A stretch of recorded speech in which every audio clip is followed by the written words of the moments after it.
오늘 본문은 마태복음 11장 25절부터 30절입니다. 그때에 예수께서 대답하여 이르시되 천지의 주제이신 아버지여 이것을 지혜롭고 슬기 있는 자들에게는 숨기시고 어린 아이들에게는 나타내심을 감사하나이다. 옳소이다. 이렇게 된 것이 아버지의 뜻이니이다. 내 아버지께서 모든 것을 내게 주셨으니 아버지 외에는 아들을 아는 자가 없고 아들과 또 아들의 소원대로 계시를 받는 자 외에는 아버지를 아는 자가 없느니라. 수고하고 무거운 짐진 자들아 다 내게로 오라. 내가 너희를 쉬게 하리라. 나는 마음이 온유하고 겸손하니 나의 멍에를 메고 내게 배우라. 그리하면 너희 마음이 쉼을 얻으리니 이는 내 멍에는 쉽고 내 짐은 가벼움이라 하시니라. 이번 영상에서는 마태복음 11장의 결론인 마태복음 11장 25절부터 30절 말씀을 살펴보겠습니다. 이 구절은 먼저 예수님이 하나님을 향해 감사하시고 이어서 그것을 설명하시고 마지막으로 권면하는 내용으로 이루어져 있습니다. 그럼 먼저 이 구절 중에서 예수님이 지혜롭고 슬기 있는 자들에게는 숨기시고 라고 말씀하신 것은 어떤 의미일까요? 당시 유대의 지혜 전승에 따르면 참으로 지혜로운 사람은 자기 스스로 똑똑하다고 생각하면서 자기 꾀를 의지하는 자가 아닙니다. 성경도 지혜에 대하여 똑같이 말하고 있습니다. 지혜라면 역시 잠언 아니겠습니까? 그럼 잠언에서 이런 내용이 나오는 구절을 찾아보아야 하겠습니다. 잠언 3장 5절부터 7절과 12장 15절과 26장 12절입니다. 너는 마음을 다하여 여호와를 신뢰하고 내 명철을 의지하지 말라. 너는 범사의 그를 인정하라. 그리하면 내 길을 지도하시리라. 스스로 지혜롭게 여기지 말지어다. 여호와를 경외하며 악을 떠날지어다. 미련한 자는 자기 행위를 바른 줄로 여기나 지혜로운 자는 권고를 듣느니라. 내가 스스로 지혜롭게 여기는 자를 보느냐? 그보다 미련한 자에게 오히려 희망이 있느니라. 성경은 이 잠언의 말씀처럼 하나님에 대한 경외심과 순전한 믿음을 가진 사람들을 지혜롭다고 하십니다. 이와 같은 말씀이 시편에도 나옵니다. 대표적으로 시편 111편 5절부터 10절을 보겠습니다. 여호와께서 자기를 경외하는 자들에게 양식을 주시며 그의 언약을 영원히 기억하시리로다. 그가 그들에게 문나라의 기업을 주사 그가 행하시는 일의 능력을 그들에게 알리셨도다. 그의 손이 하는 일은 진실과 정의이며 그의 법도는 다 확실하니 영원무궁토록 정하신 바요 진실과 정의로 행하신 바로다. 여호와께서 그의 백성을 속량하시며 그의 언약을 영원히 세우셨으니 그의 이름이 거룩하고 지존하시도다. 여호와를 경외함이 지혜의 근본이라. 그의 계명을 지키는 자는 다 훌륭한 지각을 가진 자이니 여호와를 찬양함이 영원히 계속되리로다. 그리고 성경에서 지혜의 책이라고 하는 잠언은 시편 111편과 같은 말씀을 전체 주제로 말씀하고 있습니다. 잠언 1장 7절부터 9절을 보겠습니다. 여호와를 경외하는 것이 지식의 근본이거늘 미련한 자는 지혜와 훈계를 멸시하느니라. 내 아들아, 내 아비의 훈계를 들으며 내 어미의 법을 떠나지 말라. 이는 내 머리에 아름다운 관이요 내 목에 금 사슬이니라. 이처럼 참으로 지혜로운 사람은 자기 스스로 똑똑하다고 생각하면서 자기 꾀를 의지하는 자가 아니라 하나님에 대한 경외심과 순전한 믿음을 가진 사람입니다. 그런 사람을 예수님은 어린아이라고 말씀하신 것입니다. 그러므로 이 말씀은 어린아이처럼 순전한 믿음을 가진 사람이 되어야만 예수 그리스도를 보내신 하나님의 뜻을 알 수 있다는 의미를 가지고 있습니다. 이 모든 것을 마태복음 11장의 상황에서 보면 이 말씀은 예수님의 길을 예비하기 위해 유대 광야에서 회개하라 천국이 가까이 왔느니라 고 외치던 세례 요한도 알아보지 못하고 그렇게 많은 권능과 기적으로 진정한 하나님 나라의 복음을 전하셨는데도 스스로 지혜롭고 똑똑하다고 하면서 결국 자신의 이익과 욕심을 따라가는 사람들을 향한 날선 비판과 풍자라고 볼 수 있습니다. 예수님이 보시기에 그들은 자신들이 어리석다고 여기는 어린아이보다 못한 사람들입니다. 왜 그럴까요? 세상을 살면서 마음 곳간에 쌓아둔 욕심과 탐욕이 그들의 마음을 굳게 닫아버렸기 때문입니다. 그런 사람에게는 예수님의 복음과 하나님 나라의 진리가 들어가지 않습니다. 아니, 들어갈 자리가 없습니다. 그러므로 예수님은 어린아이와 같이 욕심 없는 사람이 되라고 말씀하십니다. 이런 관점에서 보아야 예수님이 부자들을 향하여 하신 말씀을 이해할 수 있습니다. 예수님이 부자 청년을 만났을 때를 보면 예수님이 왜 그러시는지 알 수 있습니다. 마태복음 19장 21절부터 24절을 보겠습니다. 예수께서 이르시되 내가 온전하고자 할진대 가서 내 소유를 팔아 가난한 자들에게 주라. 그리하면 하늘에서 보화가 내게 있으리라. 그리고 와서 나를 따르라 하시니 그 청년이 재물이 많음으로 이 말씀을 듣고 근심하며 가니라. 예수께서 제자들에게 이르시되 내가 진실로 너희에게 이르노니 부자는 천국에 들어가기가 어려우니라. 다시 너희에게 말하노니 낙타가 바늘기로 들어가는 것이 부자가 하나님의 나라에 들어가는 것보다 쉬우니라 하시니 예수님은 항상 부자들을 이런 식으로 평가하십니다. 그것은 그 당시에 부자라고 불리는 사람들이 바로 예수님이 말씀하시는 회개하지 않는 사람의 대표적인 모습이기 때문입니다. 그렇기 때문에 혹시라도 오늘날의 부자들을 그 당시와 같은 눈으로 보는 것은 잘못된 일입니다. 오늘날은 그 당시와는 시대가 다르기 때문입니다. 그러면 오늘날에는 어떻게 적용해야 할까요? 오늘날에도 원칙적으로는 마찬가지입니다. 스스로 지혜롭고 똑똑하다고 하면서 자신의 이익과 욕심만을 채우기 위해 다른 사람들을 생각하지 않고 그 욕심과 탐욕으로 인해 마음이 굳게 닫혀서 예수님의 복음과 하나님 나라의 진리가 들어가지 않는 사람들은 예수님 당시에 예수님이 회개하지 않는 사람의 전형적인 모습으로 말씀하신 부자들과 마찬가지입니다. 중요한 것은 당시에 예수님이 말씀하신 부자는 오늘날의 상황에서는 실제로 부자든지 가난하든지 상관없다는 것입니다. 그저 자신의 욕심과 탐욕, 즉 자기 자신을 우상으로 삼은 까닭에 마음이 굳게 닫혀서 예수님의 복음과 하나님 나라의 진리가 들어가지 않는 사람들은 신분과 지위를 가리지 않고 모두 다 낙타가 바늘기로 들어가는 것보다 천국에 들어가기가 어려울 것입니다. 이어지는 마태복음 11장 27절에서 예수님은 자신이 사람의 길을 예정하는 능력이 있다고 말씀하십니다. 당시 유대인들은 이 능력을 하나님의 고유 영역이라고 믿고 있었습니다.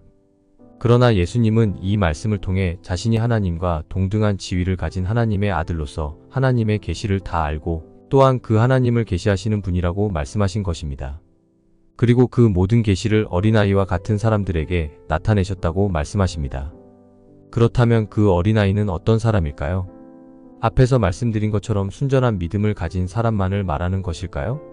여기서 어린아이는 마태복음 10장 42절에서 누구든지 제자의 이름으로 이 작은 자 중 하나에게 냉수 한 그릇이라도 주는 자는 내가 진실로 이르노니 그 사람이 결단코 상을 잃지 아니하리라고 하신 말씀 가운데 나오는 작은 자입니다. 예수님은 마태복음 18장 1절부터 10절에서 다시 한번 이런 어린아이와 같은 사람들에 대해 설명하십니다.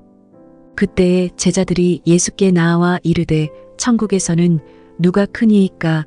예수께서 한 어린아이를 불러 그들 가운데 세우시고 이르시되 진실로 너희에게 이르노니 너희가 돌이켜 어린아이와 같이 되지 아니하면 결단코 천국에 들어가지 못하리라. 그러므로 누구든지 이 어린아이와 같이 자기를 낮추는 사람이 천국에서 큰 자니라.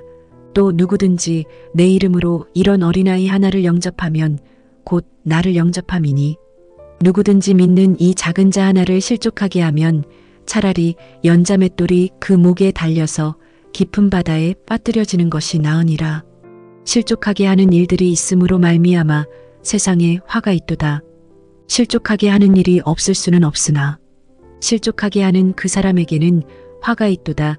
만일 내 손이나 내 발이 너를 범죄하게 하거든 찍어내버리라. 장애인이나 다리 저는 자로 영생에 들어가는 것이 두 손과 두 발을 가지고 영원한 불에 던져지는 것보다 나으니라.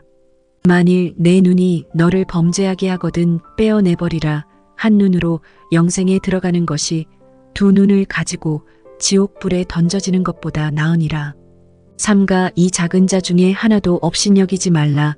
너희에게 말하노니 그들의 천사들이 하늘에서 하늘에 계신 내 아버지의 얼굴을 항상 배우느니라. 여기서 우리는 18장 3절 진실로 너희에게 이르노니 너희가 돌이켜 어린아이와 같이 되지 아니하면 결단코 천국에 들어가지 못하리라는 말씀을 잘 생각해야 합니다. 우리가 어린아이였을 때를 생각해 보십시오.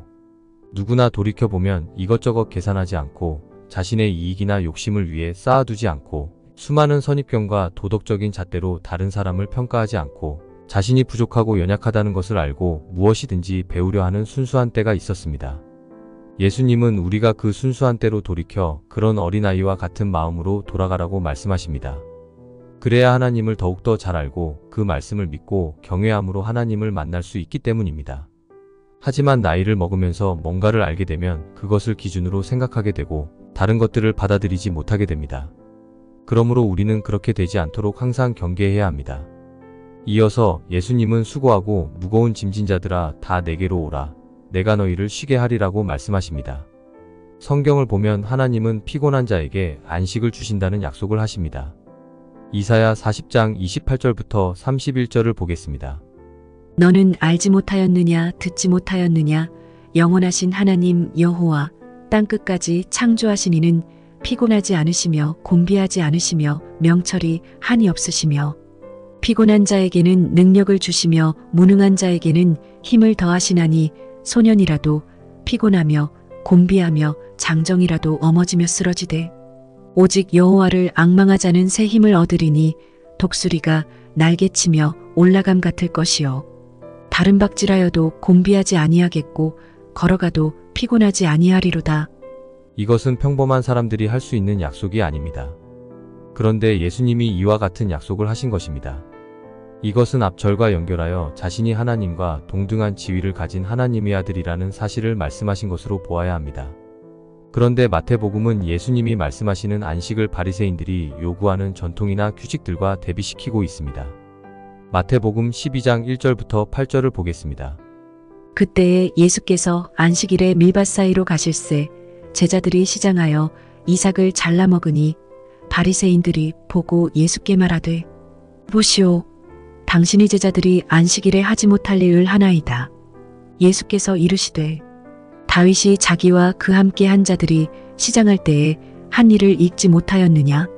그가 하나님의 전에 들어가서 제사장 외에는 자기나 그 함께 한 자들이 먹어서는 안 되는 진설병을 먹지 아니하였느냐? 또 안식일에 제사장들이 성전 안에서 안식을 범하여도 죄가 없음을 너희가 율법에서 읽지 못하였느냐? 내가 너희에게 이르노니 성전보다 더 큰 이가 여기 있느니라. 나는 자비를 원하고 제사를 원하지 아니하노라 하신 뜻을 너희가 알았더라면 무죄한 자를 정죄하지 아니하였으리라. 인자는 안식일의 주인이니라 하시니라. 여기서 인자는 안식일의 주인이니라는 말씀은 오늘 우리가 살펴보고 있는 마태복음 11장 25절부터 30절 말씀에 이어서 다시 한번 예수님 자신이 하나님과 동등하다는 사실을 말씀하시는 내용입니다. 그리고 여기서 또한 성전보다 큰 이가 여기 있느니라 고 하신 말씀은 말라기 3장 1절부터 6절의 예언이 완성되었다는 것을 보여줍니다. 말라기 3장 1절부터 6절을 보겠습니다. 만군의 여호와가 이르노라 보라 내가 내 사자를 보내리니 그가 내 앞에서 길을 준비할 것이요 또 너희가 구하는 바 주가 갑자기 그의 성전에 임하시리니 곧 너희가 사모하는 바 언약의 사자가 임하실 것이라. 그가 임하시는 날을 누가 능히 당하며 그가 나타나는 때에 누가 능히 서리요. 그는 금을 연단하는 자의 불과 표백하는 자의 잿물과 같을 것이라. 그가 은을 연단하여 깨끗하게 하는 자 같이 앉아서 레위 자손을 깨끗하게 하되 금, 은같이 그들을 연단하리니 그들이 공의로운 제물을 나 여호와께 바칠 것이라. 그때에 유다와 예루살렘의 봉헌물이 옛날과 고대와 같이 나 여호와께 기쁨이 되려니와 내가 심판하러 너희에게 임할 것이라. 점치는 자에게와 간음하는 자에게와 거짓 맹세하는 자에게와 품꾼의 삭제 대하여 억울하게 하며 과부와 고아를 압제하며 나그네를 억울하게 하며 나를 경외하지 아니하는 자들에게 속히 증언하리라. 만군의 여호와가 말하였느니라. 나 여호와는 변하지 아니하나지. 그러므로 야곱의 자손들아 너희가 소멸되지 아니하느니라. 하나님이 친히 자기 백성으로 삼아 종살이의 집 애굽에서 구원하여 자유를 주신 이스라엘 백성들은 시간이 흐르면서 역사를 통해 차마 하나님 앞에 설 수 없는 지경이 되었습니다. 어린아이와 같았던 처음 마음을 잃은 것입니다. 예레미야 6장 13절부터 15절을 보겠습니다. 이는 그들이 가장 작은 자로부터 큰 자까지 다 탐욕을 부리며 선지자로부터 제사장까지 다 거짓을 행함이라. 그들이 내 백성의 상처를 가볍게 여기면서 말하기를 평강하다, 평강하다 하나 평강이 없도다. 그들이 가증한 일을 행할 때에 부끄러워하였느냐? 아니라. 조금도 부끄러워하지 않을 뿐 아니라 얼굴도 붉어지지 않았느니라. 그러므로 그들이 엎드러지는 자와 함께 엎드러질 것이라. 내가 그들을 벌하리니 그때에 그들이 거꾸러지리라. 여호와의 말씀이니라. 이런 상황에서 예수님은 그 백성들에게 영혼의 휴식을 준다는 약속을 하십니다. 이것은 이어지는 예레미야 6장 16절에 나오는 너희는 길에 서서 보며 옛적 길, 곧 선한 길이 어디인지 알아보고 그리로 가라. 너희 심령이 평강을 얻으리라는 말씀을 근거한 것입니다. 따라서 수고하고 무거운 짐 진 자들아 다 내게로 오라. 내가 너희를 쉬게 하리라는 말씀은 이스라엘이 지금까지의 악한 행실을 버리고 거짓 선지자들의 말을 좇는 대신 하나님께로 돌아온다면 진노를 거두시겠다는 약속입니다. 그리고 이어서 멍에가 나오는데 이 멍에는 양 어깨에 매는 것으로 유대인들에게는 순종의 상징이었습니다. 그들은 유대 민족이 하나님의 율법이라는 멍에, 즉 하나님 나라의 멍에를 메고 다닌다고 여겼습니다. 오늘날 우리 역시 마찬가지입니다. 하나님이 유일하신 하나님 되심을 인정하고 그분의 계명을 지키기로 작정할 때부터 우리 역시 이 멍에를 지게 되는 것입니다. 여기서 중요한 것은 예수님이 자신을 하나님과 동일시하기도 하지만 앞에서 말씀하신 어린아이, 즉 지극히 작은 자와 동일시한다는 사실입니다. 그렇다면 어린아이와 같은 사람은 누구입니까? 바로 예수님과 같은 사람입니다. 이제 예수님이 어린아이에 대해 말씀하신 내용이 이해되십니까? 그것은 우리가 예수님처럼 되기를 바라시고 하신 말씀입니다. 그러고 나서 예수님은 나는 마음이 온유하고 겸손하니라고 말씀하십니다. 온유함은 신분이 낮은 사람의 것이 아니라 높은 사람의 것입니다. 즉 온유함은 지위가 높은 사람이 보여주는 부드럽고 관용하는 태도입니다. 그러면 겸손은 어떤가요? 겸손은 반대로 높은 사람들의 자세가 아니라 신분이 낮은 자에게 해당하는 태도입니다. 그런데 예수님은 서로 모순되는 이 높은 자들의 온유함과 낮은 자들의 겸손을 같은 것으로 말씀하십니다. 이것은 오늘날은 물론이고 모든 역사 가운데서 사람과 사람 사이를 견고하게 가로막고 있는 신분의 벽을 허물어버리신 것입니다. 다시 말해서 예수님 자신이 가장 높은 곳에서 가장 낮은 곳으로 오신 것처럼 우리도 역시 예수님처럼 그렇게 온유하고 겸손하게 되라고 말씀하시는 것입니다. 그래야 비로소 어린아이와 같이 예수님의 복음과 하나님 나라의 진리를 깨닫고 지켜 행할 수 있기 때문입니다. 그래야만 우리가 예수 그리스도의 형제로서 아버지의 나라에서 영원한 안식을 얻을 수 있기 때문입니다.